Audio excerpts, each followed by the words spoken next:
You right? Good to go? Good afternoon, everybody. My name's Mary Delahunty. I'm one of two Mary Delahunties that you'll be seeing today. It doesn't happen often unless you're in the Delahunty family, in which case it happens quite a lot. My name is Mary and I'm from Hester. I'm the head of Impact at Hester, and it's my great pleasure to be able to welcome you here to this amazing space this afternoon to launch Caring in the Community, which is Hester's contribution to stories from Aboriginal and Torres Strait Islander nurses and midwives. We welcome those in the room, which is fabulous to have faces and company, and we also welcome those joining us on the live stream through YouTube today. We have a short and hopefully action-packed session for you this afternoon. I hope you've had a chance to grab some food and also to check in using the QR codes which are displayed around. I'm going to hand straight over to Janet Galpin to conduct a welcome to country. Janet is from the Boonwurrung Foundation. Janet, please take the stage. Thank you. Thank you, Mary, for the introduction. Wominjeka. Wominjeka is the Boonwurrung language word for come with purpose, which is very fitting considering that everything we do, from waking in the morning to sleeping in the evening, is done with purpose.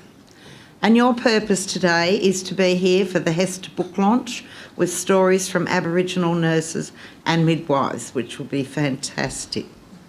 And my purpose today is to perform a welcome to country, to formally welcome you on behalf of the Yalukit of the Boonwurrung, whose lands we are on today. This country is unceded land.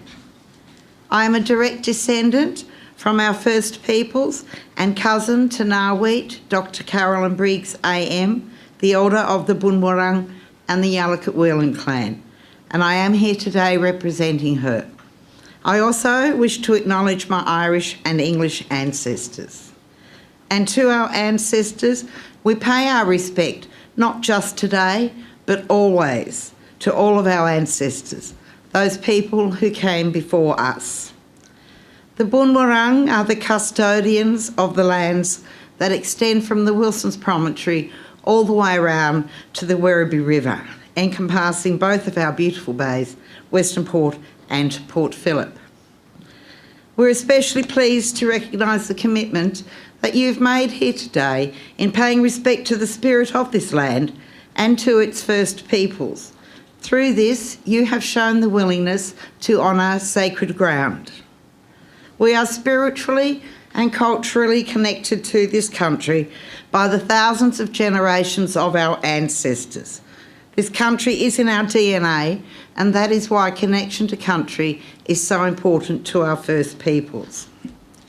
Aboriginal and Torres Strait Islanders were this country's first explorers, first navigators, first engineers, first farmers, first botanists, first scientists, first diplomats, first astronomers, first teachers, first artists, first healers, and also the first lawmakers. Australia also has the world's oldest oral stories, and the First Peoples engraved the world's first maps and made the earliest paintings of ceremony. And the very first footprints on this continent were those belonging to our First People. But unfortunately, our First Peoples are unknown to many who live in this land. As people of the continent, now known as Australia, while we may have all descended from different clans, from different language groups, and also from countries all across the world, we ask that you support our elders for their rights for a voice to government, our rights for a treaty, which Victoria has now started on that pathway, and for the truth-telling to be told about Australia's dark history. And again, here in Victoria, we're leading the way by setting up the Justice and Truth Commission. So we really take our hats off to Victoria, the only state in Australia to commence on these pathways. The word Wominjeka, as I said earlier, translates to come with purpose. but it's also a contract between the people as the custodians of this land and yourselves to guarantee that the laws of Bunjil, our creator, are adhered to, and to guarantee safe passage for those who ask. According to tradition, our land has always been protected by our creator Bunjil, who travels as an eagle, and our waterways are protected by Wa, who travels as a crow. Bunjil taught us the responsibility that we have for this land and to always welcome guests. But we have to ask all guests to commit to two promises I will ask of you all here today. One, not to harm the land of Bunjil, and two, not to harm the children of this beautiful land. And if we can commit ourselves to these two promises, we live in a better world. And this commitment was usually made by dipping some leaves into the waters and the spoken words, Wominjeka. Thank you, everybody.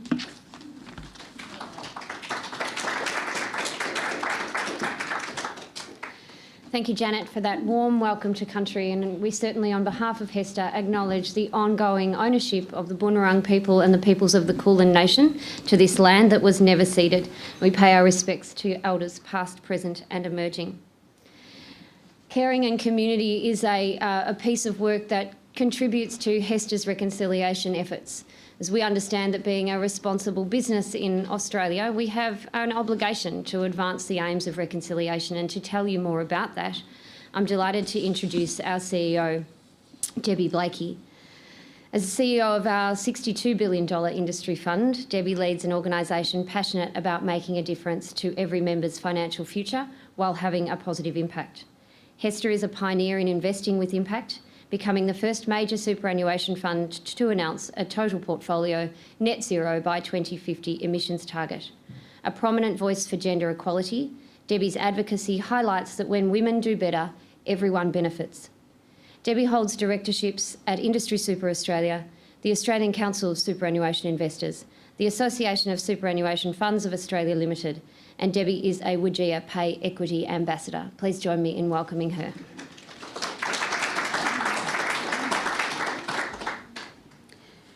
Thank you, Mary, and thank you, Janet, for that very, very warm welcome to your country. Very meaningful for us all gathered here. It is such a privilege to be here today, and I too want to acknowledge the Wurundjeri people of the Kulin Nations, traditional custodians of where we gather today, but to me personally, traditional custodians of the land that my family and I have made our home in Australia and been welcomed to this beautiful country. I do want to pay my respects to elders past, present and emerging, and obviously extend that respect to Aboriginal and Torres Strait Islander people gathered here and joining us via YouTube. It gives me such great pleasure to welcome you all to the launch of Caring and Community, which is an incredible collection of stories from Aboriginal and Torres Strait Islander nurses and midwives. And we are so proud to shine a light today on these professionals during Naidoc Week and to help them tell their stories. And I know it was disappointing that the official Victorian celebration had to be delayed by COVID, because of COVID, but here we are today, and so lovely to be here. To start with, I do want to make a few special acknowledgements, and first of all, a very warm welcome and thank you to all the nurses and midwives featured in the publication. They were so incredibly generous in telling the stories, these incredibly important stories, and a special thank you to our guest speakers, Tracy Stevens and Cassandra Nest, who will be sharing a little bit later their stories, their lived experiences by video. My very deep appreciation to the Her Place Women's Museum team, and particularly to the museum chair, the Honourable Mary Delahunty. It is a little bit odd having one either side of the room. Wonderful, in fact. But thank you, you've been such gracious hosts, and it's just too wonderful to be here in this space with you. I do want to welcome some HESTA directors. We have Laurie-Anne Sharp, Gary Humphreys and Alan Morrison joining us virtually, and we have Kath Smith in the room with us. So wonderful to have a number of you. And also a number of our HESTA partners, including Royanne West, who's the CEO of the Congress of Aboriginal and Torres Strait Islanders Nurses and Midwives. Your ongoing support and partnership means so much to us, and thank you for being here today. We very much appreciate everybody's help and your help to celebrate our First Peoples, nurses and midwives, and the important contributions that they make every single day.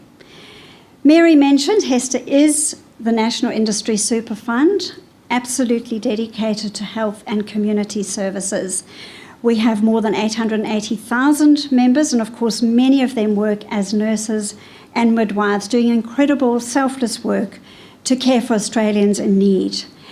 The global pandemic has really underscored the critical work, the essential work that these professionals do, and we're so proud of the role that HESTA can play in shining the spotlight and helping really profile those achievements through our annual HESTA Australian Nursing and Midwifery Awards. And around the country, our members, many of our members, are working hard to close the health gap. But closing the gap would not be possible without the contributions of our Aboriginal and Torres Strait Islander nurses and midwives. These professionals are having an extraordinary impact on their communities. They are the custodians of thousands of years of birthing and healing practices, and I thought, Janet, as you were doing your Welcome to Country, you know, the first healers in this nation, of course, were the First Nation people. Practices that really can help enrich and strengthen our health system for generations to come. And every day they take us a step forward in terms of improving cultural safety and responsiveness in healthcare. They build trust, they build confidence where there is none, and they help people access critical services when they need them. But I think what's also incredibly important is they are inspiring the next generation of health professionals to help change and save lives. We are so proud that these members have entrusted us as their super fund with their financial future. HESTA is committed to further strengthening our relationship with Aboriginal and Torres Strait Islander peoples and organisations. We are very proud to have been the first industry super fund in Australia to commit to a reconciliation action plan, and actually a number of people in the room today who were involved in that, and I think it's been a very exciting part of HESTA's journey. Part of that is very focused on financial futures, the financial futures of our members, to increase their confidence and choice in retirement. And obviously that applies to all of our members, but including our Aboriginal and Torres Strait Islander peoples, so they can have the financial future that they deserve. But we have also made a commitment to increase awareness of the contributions of the First Nations nurses and midwives. And helping share their stories is one way we are keeping this commitment, and how we are working to advocate for better retirement outcomes for our members. Caring and Community is an incredible publication featuring those 11 inspirational and Aboriginal and Torres Strait Islander nurses and midwives. These men and women have made an incredible mark on our country, an incredible mark in terms of what they have achieved. And we are so proud to partner with them today. They've shown incredible resilience as they've overcome barriers, and it's been really humbling to read about their dedication, their courage, and their selflessness. And I do want to thank each and every one of them for sharing their lived experiences, and especially when some of it would have been hard to do. I also want to take this opportunity to acknowledge the many people involved in this project. First of all, it would not have been possible without the support of the Congress of Aboriginal and Torres Strait Islander nurses and midwives, so thank you very much. But also to the HESTA team and others, and there are too many to name, so I'm not going to name them, but many are in the room, and who have so sensitively and respectfully brought this publication to life. We are so proud to share Caring and Community with you today to shine a light on these amazing people, and I hope that they inspire you all just as much as they did me. And it's now my privilege, actually, not duty, privilege to introduce Royanne West, CEO of Katsanam. It's truly an honour to be delivering this address. In keeping with custom, I begin by acknowledging the Boon Wurrung people of the Kulin Nation and thank them for the custodianship of these lands over thousands of years. And in particular, appreciate their generosity in warmly welcoming us to gather here today and for their offer of safe passage for the significant event and the important work that follows. I pay my respects to elders, past, present and future, yours as well as mine, and appreciate the work and the guidance they've provided to each of our communities into this great nation. I pay my respects to Aunty Gracelyn Smallwood, an undisputed elder and legend in nursing and midwifery in Australia, and what an honour it is to have Aunty Grace as part of these stories, as there would be very few First Nations nurses and midwives nationally whose nursing and midwifery story would be untouched by the story of Aunty Gracelyn Smallwood. I also acknowledge the work of HESTA for their leadership. I especially acknowledge the leadership of the Chief Executive Officer, Debbie Blakey, who was instrumental in HESTA's Reconciliation Action Plan and the HESTA Financial Inclusion Action Plan, and congratulate HESTA on both. And more generally, HESTA's commitment to equity in addressing better outcomes for First Nations people in superannuation and retirement outcomes. HESTA's mission is to make a real difference in the retirement outcome of every member. This includes Aboriginal and Torres Strait Islander nursing and midwifery members. Katsanam's vision, similarly, is that Aboriginal and Torres Strait Islander nurses and midwives play a pivotal and respected role in achieving health equity across the Australian healthcare system for Aboriginal and Torres Strait Islander people and communities. The HESTA launch of Aboriginal and Torres Strait Islander nurses and midwives stories coincides with and honours the National Naidoc Week theme, Heal Country, Heal Our Nation. Country is inherent to our identity as Aboriginal and Torres Strait Islander people, and it is inherent in our identity as Aboriginal and Torres Strait Islander nurses and midwives. These two identities are not inseparable. Culture sustains our lives in every aspect: spirituality, physically, emotionally, socially, and culturally. It is more than a place. Country is family, kin, law, ceremony, traditions, and language. For Aboriginal and Torres Strait Islander peoples, it has been this way since the dawn of time. For Aboriginal and Torres Strait Islander nurses, it has also been this way since the dawn of time. For generations, Aboriginal and Torres Strait Islander people have been calling for stronger measures to recognise, protect, and maintain all aspects of our culture and heritage for all Australians. We are still waiting for these robust protections. Healing country means hearing those pleas to provide greater empowerment by Indigenous peoples over country, and in today's context, for Aboriginal and Torres Strait Islander nurses and midwives over Aboriginal and Torres Strait Islander nursing and midwifery business. Healing country in today's context means embracing Aboriginal and Torres Strait Islander nurses and midwives' cultural knowledge and understanding of country as part of Australia's national heritage. That the culture and values of Aboriginal and Torres Strait Islander nurses and midwives are respected equally to that of the cultures and values of all Australians. The right to protect country and culture is fundamental.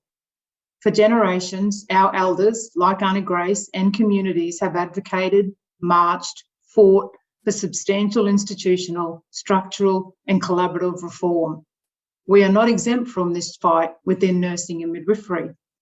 The aspirations of Aboriginal and Torres Strait Islander peoples are the culmination of generations of consultation and discussions among our nations on a range of issues and grievances.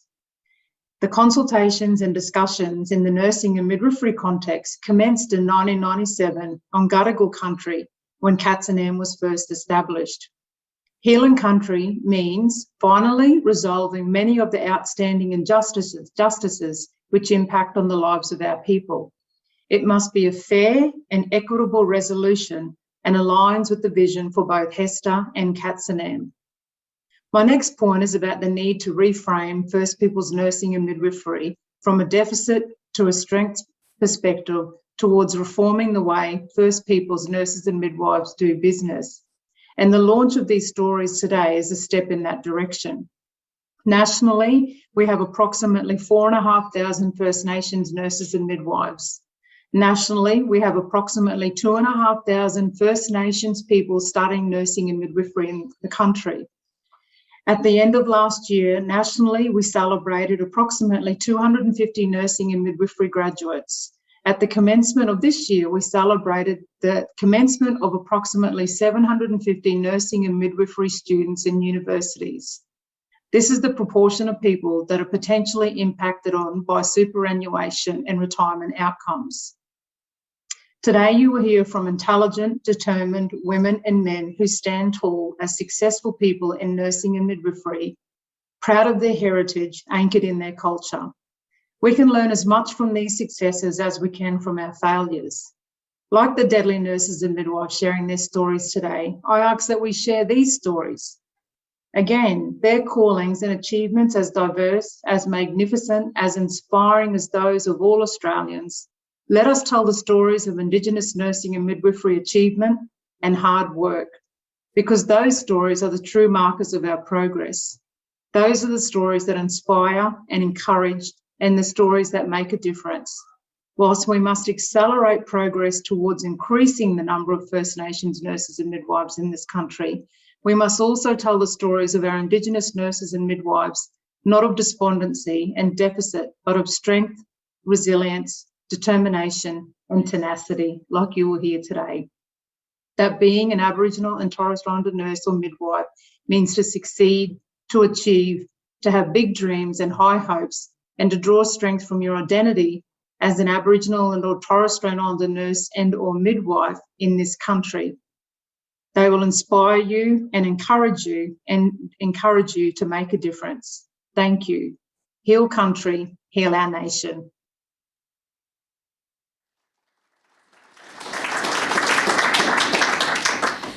Thank you so much to Professor Roy Ann West. And what the professor doesn't realise is that many years ago she was actually the inspiration for this piece of work, because she spoke in a South Australian conference, and something just flicked on a few of our a light bulb in a few of our heads about her words on cultural safety and just the importance of being able to deliver health outcomes in a culturally appropriate way.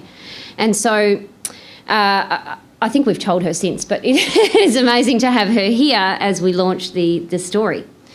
And we now move to my pleasure to be able to introduce the Honourable Mary Delahunty to you. Now, this is unusual for me to do, obviously. We are often in the same room together, but to do an introduction is strange. And to read the bio is strange too, because it brings back a lot of childhood memories for me, because this woman, who is also my cousin, was an absolute hero to me as a child, as I know she was to many Victorians.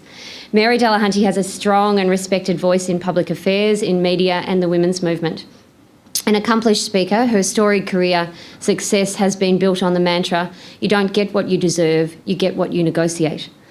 A former interviewer and presenter with ABC television and commercial networks, Mary is best known for leading ABC TV news and current affair programs, The 7:30 Report and Four Corners. She received Australia's most prestigious award in journalism, a Gold Walkley, for her international reporting in Asia. Mary attracted attention and respect for serving 7 years as a Victorian State Government Minister in senior portfolios. As Minister for Education, she overhauled the system of funding schools and introduced Australia's first professional development body for teachers. As Victoria's longest-serving Arts Minister, she expanded Victoria's cultural institutions such as the Melbourne Recital Centre and ACCA. Mary is Victoria's first and only female planning minister. She led the blueprint for Melbourne 2030. Mary was awarded the Centenary Medal for services to government. A graduate of the Australian Institute of Company Directors, she is an experienced board director and runs her own communications and strategy business. She's a mentor and facilitator for the AICD's Director Nexus program. Mary chaired Orchestra Victoria, the McClellan Sculpture Park, is a director of the Melbourne Recital Centre and Centre for Advancing Journalism, Melbourne University. Mary is a published author, and she also has a red rose bred for and named after her, one of which is growing in my parents' garden. So yes, a hero, but also a little overshadowing, as I'm sure you can appreciate. In 2016, Mary co-founded Her Place, the place in which we stand today, a women's museum for Australia, the nation's first hub for women's stories and achievements, a place to know the past and to shape the future. It is such a pleasure to be here and an absolute honour to introduce her to you this afternoon. Thank you.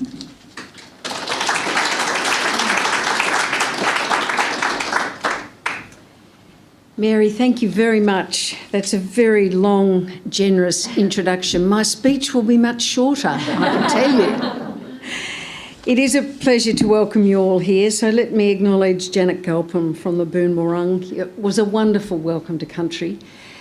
Your point about purpose stuck with me. That's why we're here at her place, Women's Museum Australia. That's why we're here to launch this magnificent series of stories. It's about purpose. So thank you for that introduction. Let me also acknowledge all leaders, all Indigenous leaders, past, present and emerging, and gratefully acknowledge their custodianship of our land. Professor Royanne West, guest speakers Tracy and Cassandra, her place board members who are here with us today, Barb Jennings and Belinda Morrison. Sharon Lale, Hester, organiser extraordinaire, who's been working with us for some weeks on this project, and it's been a joy to have you in and out of her place, in and out of our lives. And of course, to the other Mary Delahunty, who is charting a magnificent career of her own. And I look forward to, and I'm an old lady, introducing a nice long CV of yours. It's so wonderful to have you here. This is what we imagined this place to be, as a vibrant hub for women's stories, achievements and cultural change. It's Australia's newest cultural startup, but we're not a museum that simply looks back. As Mary said, we want to know the past so that we can shape the future. This place is about change. It's about gender equity. And you can't drive and achieve gender equity unless you know what women have done in this country. And so many of the stories, both big and small achievements, are not recorded in our great institutions. Having something like her place start up in our first little baby steps has put a little bit of pressure on some of the great institutions about having women's exhibitions, finding what they've got in their archives. We don't want it in the archives, we want it on Broadway. And this is as close as we can get to Broadway, here at Clouden Terrace. As was mentioned, back in 14 or 15, the former Nurses Federation Secretary Belinda Morrison, who's here today, and I set out to address what we thought was imbalance. Where are the stories of the women's achievements and why have they slipped through the cracks of history? And we started with an idea and the gradual implementation of a women's museum for Australia. Now, it was supported quite soon by the Victorian government. We did pop-up exhibitions starting at the bottom of the Melbourne Town Hall and moving out like octopus tentacles right through the city and the regions of Victoria. We curated a lot of exhibitions with different themes, but we always added public programs. Again, not just looking back, but discussing the great debates of our time with a gender lens. Her place then, with the help again of the state government, the wonderful Dan Andrews state government, facilitated this magnificent home. We'd been looking for probably 4 years for a home. And there were all sorts of offers of old houses out in parks and no. We want to be in the centre of town. We want to be accessible, both online and physically, to women and men, boys and girls. We were just started and COVID hit, like everything else, that stopped us in our tracks, but we'd already been commissioned by the Nurses Federation to do Unmasked, the exhibition that I hope you've had a chance to have a good look at and a listen to. Now, that was opened, it was delayed, it was meant to be 2019, to coincide with the International Year of the Nurse and Midwife. It was delayed and opened in March this year by the Premier himself. In fact, it was his last public event. I don't know what we did before he went on that holiday and that big slip. We wish him well and it's fantastic to have him back. And of course, this exhibition fits beautifully, segues superbly into the stories of Aboriginal and Torres Strait Islander nurses and midwives. So it's a joy to have you here. Do have a look at the exhibition. There are 5 themes. Advocacy and leadership is the most important, I think, as in life, as in business. Education, professionalisation and regulation. Innovators, great innovators featured in that exhibition. You can even see the recipe for a healing implement and ointment circa 1874, just in case you might need that. Volunteers for military service, First Nations, nurses and midwives are featured. And do have a look and listen to Ruby Tribe, a young Indigenous nurse who speaks about her experiences coming through training and the great joy of putting on the Indigenous graduation stole when she graduated as a nurse. And of course the pioneers. Now this place, her place, has a lot of assets. I'm going to share a few with you and then thank you for coming. This magnificent building, I think, is one of our great assets. It hosts exhibitions, launches like this, book launches, panel debates, online town hall meetings like the Thrive by 5 we're doing on early learning in August. Her place presents Grace Tame. We'll have the Australian of the Year here in a very exclusive and important event. She's a great advocate and a great change agent. The Women's Homelessness Solutions Lab with Housing All Australians, and we hope partnering also with HESTA. Next year, the Emily's List project, showcasing 25 years of effective advocacy for progressive women in politics, highlighting, for example, the rise and rise and rise of Australia's first female Prime Minister. Next year also, Her Voice. It's going to be a festival around the waves of women's action in Australia, going right back to the suffragettes and the vote in the 1890s, the early 20th century, women's lib and affirmative action, right through to this year and the March for Justice. So we'll be looking next year at waves of that action through the prism of art, song and action, and we'd love you all to be part of it. So if you're interested in Her Place, there's a flyer in your HESTA bags, I think.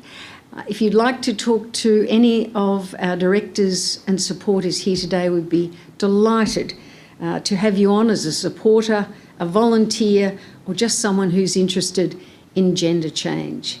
Thank you very, very much for choosing Her Place to launch these stories. We love having you here, so come back, will you? Thanks, Mary.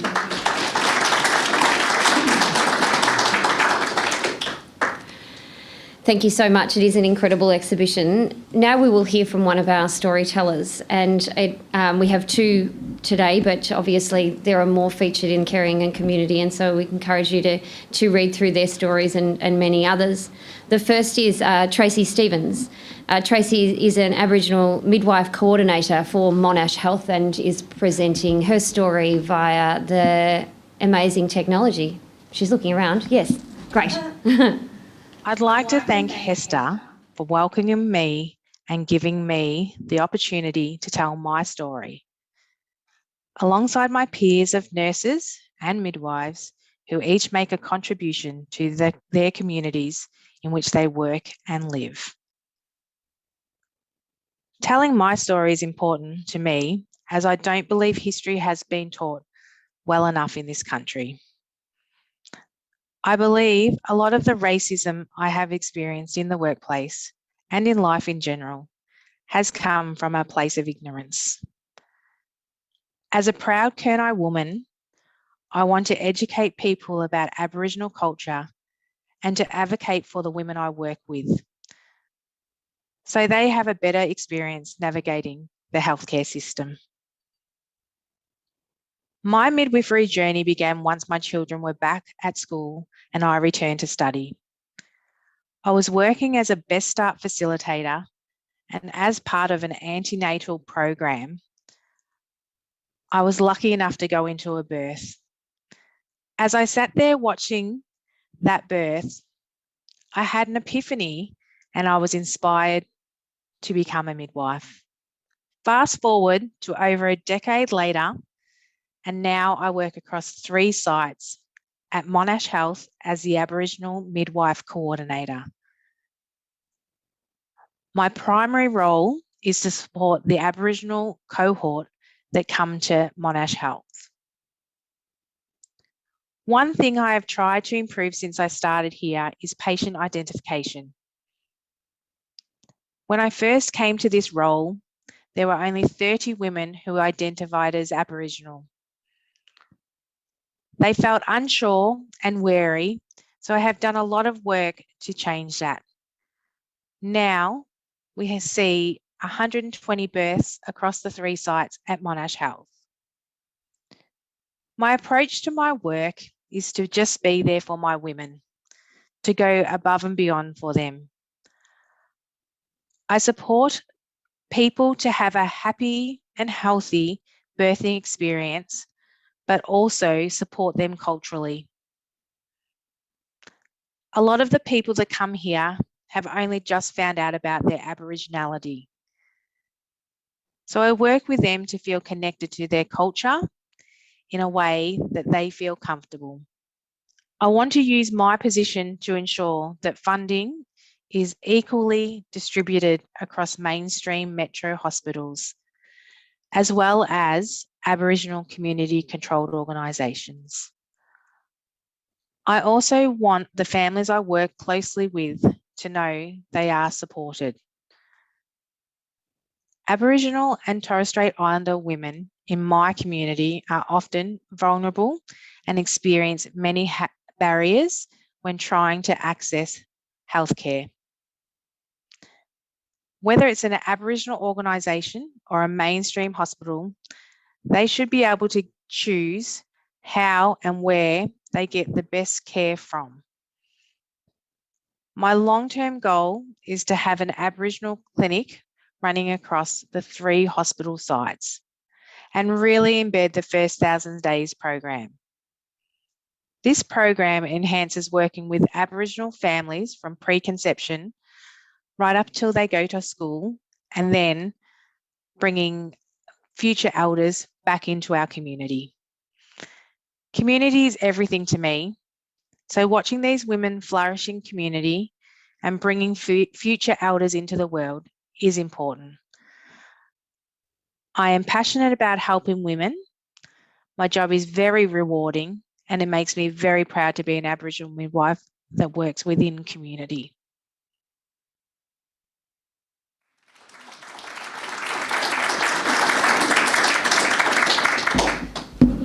She's so impressive.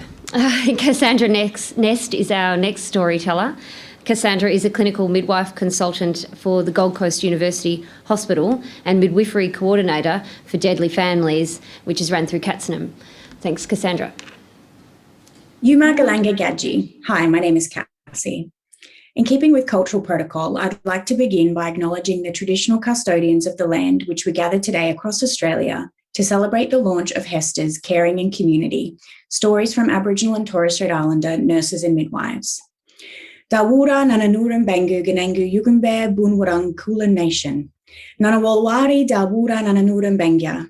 Ningara Dindi Dawura Yugumbe Ban Bunwarang Ban Yindu Maralin Jinyan.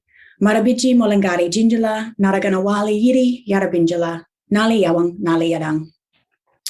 To translate from Ngunnawal language to English, this country I am on is Yugambeh ancestral homeland, and Melbourne is on Boonwurrung ancestral homeland. Ngunnawal is my ancestral spiritual homeland. We always respect elders, male and female, as well as Yugambeh and Bunwurrung country itself. They keep the pathway to our ancestors and culture alive. They walk together as one. Stay safe and stay strong. I thank our Aboriginal and Torres Strait Islander ancestors for their custodianship of these lands for over thousands of years and for paving the way for Aboriginal and Torres Strait Islander nurses and midwives to continue to work towards health equity reform for Aboriginal and Torres Strait Islander people. I acknowledge that this week is Naidoc week, and the theme this year is Hill Country. This calls for us all to continue to seek greater protections of our lands, our waters, our sacred sites, and our cultural heritage from exploitation, desecration, and destruction. The launch of this Caring and Community Stories embraces our Naidoc theme of elevating First Nation people's way of knowing, being, and doing, and understanding of country and values. For generations, we've been calling for stronger measures to recognise, protect, and maintain all aspects of our culture and heritage. And I thank Hester for their leadership in this space for elevating the stories of my First Nations nursing and midwifery brothers and sisters. And thank you for inviting me to share a small part of my story. It is vital that both Aboriginal and Torres Strait Islander non-Indigenous nurses and midwives know the stories of our First Nations nurses and midwives to strengthen not only our current workforce, but elevate their stories to inspire our future generations and highlight the pivotal role they continue to play in achieving health equity in Australia. With the launch of Hester's Caring and Community Stories, it would be remiss of me to not acknowledge my mentor, Foundation Chair, Professor Royanne West, a proud Kalkadoon woman from far northwest of Queensland, the inaugural Dean of First Peoples Health at Griffith University, and the CEO of Katzenam. I would also like to acknowledge Katzenam as the peak advocacy body for Aboriginal and Torres Strait Islander nurses and midwives, and the critical role they play in ensuring we have a collective voice in outcomes for Aboriginal and Torres Strait Islander nursing and midwifery workforce and the communities that we care for.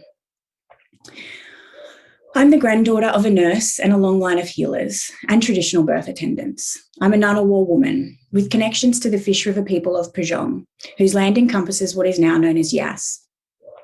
I pay respects to my people, my ancestors, whose strength and wisdom guides me throughout my journey, and I stand before you a product of my people and our country. I learned about birthing and women's business from my nan and grandma and aunties. My Aboriginal nan was a nurse in the war, and my non-Aboriginal grandma was a birth attendant in the north of England. The stories passed down to me from my aunties are that they would walk miles to birth all the babies in the missions when Aboriginal and Torres Strait Islander people were not allowed to birth in hospitals. It is through their stories and the birth of my daughter Harper that my passion for midwifery began.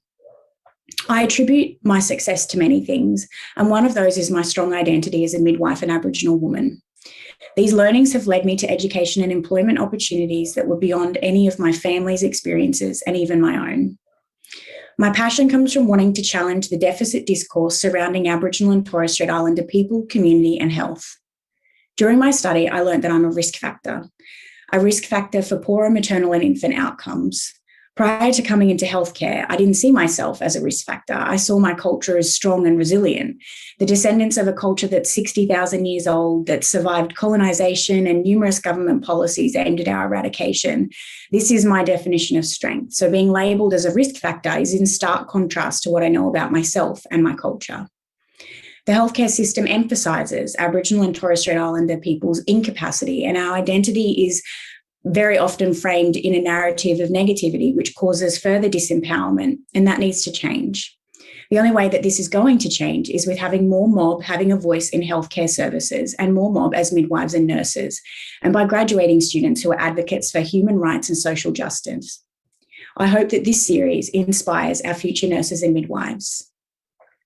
I would like to close today with the words of an Aboriginal poet who is no longer with us, Alison Ether, but whose words resonate so strongly with my journey through life, midwifery, and academia as a pale-skinned Aboriginal woman. I walk between these two worlds, a split life, split skin, split tongue, and split kin. Every day these worlds collide, and I'm living and breathing this story of black and white. Sitting in the middle of this collision, my mission is to bring two divided worlds to sit beside this fire and listen. I thank you, Hester, for the opportunity to share a small part of my story and for the privilege of standing beside you, my fellow nursing and midwifery professionals, whilst we work together to address health equity for First Nations brothers and sisters.